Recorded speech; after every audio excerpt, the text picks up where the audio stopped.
আর্শদীপ সিং। তিনি প্রস্তুত জাসপ্রীত বুমরাহের কাছ থেকে ভারতের পেস বোলিং ব্যাটনটা তুলে নিতে। প্রতিনিয়ত সে প্রমাণটা তিনি রেখে যাচ্ছেন অন্তত টি-20 ফরম্যাটে। দক্ষিণ আফ্রিকার বিপক্ষে তার দুর্ধর্ষ প্রথম স্পেলে ভারতের ম্যাচের মোমেন্টাম গড়া হয়ে যায়, আর এরপর যেন তিনি তার জায়গা পোক্ত করে ফেলেছেন ভারতের ক্রিকেট বিশ্লেষকদের গুডবুকে। গুয়াহাটিতে টি-20 সিরিজের প্রথম ম্যাচে 101 রানের বিশাল বড় জয় তুলে নিয়েছে সূর্যকুমার যাদবের ভারত।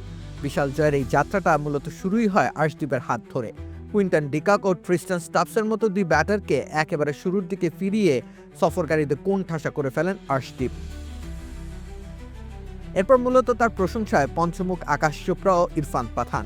তাকে দেখে ভুবনেশ্বর কুমারের কথা মনে পড়ে গেছে আকাশ চোপড়ার, যার মূল কারণ আর্শদীপের বলের উপর দারুণ নিয়ন্ত্রণ, দুই দিকের সিম মুভমেন্ট করানোর দক্ষতা, আর তাতেই বরং ভুবনেশ্বরের ছায়া দেখতে পেয়েছেন আকাশ চোপড়া।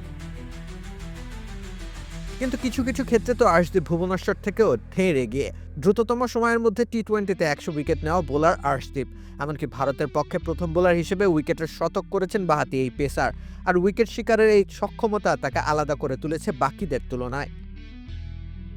প্রতিটি উইকেট তুলে নিতে আর্শদীপ ব্যাটারদের ফেলে দেন দ্বিধার রাজ্যে। বলের লাইন লেন্থ বদলে কখনো গুড লেন্থে ইনকামিং কিংবা আউটগোয়িং সুইং, কখনো আবার বাউন্সার, মাঝে মধ্যে পিন পয়েন্ট ইয়র্কার, এসবের মিশেলে আর্শদীপ হয়ে উঠেছেন ভারতের বোলিং আক্রমণের ভরসার প্রতীক।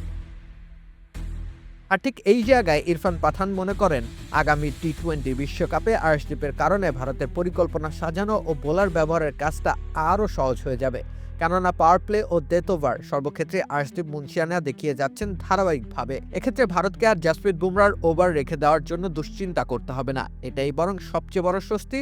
আর্শদীপ দিচ্ছেন সেই লাক্সারি।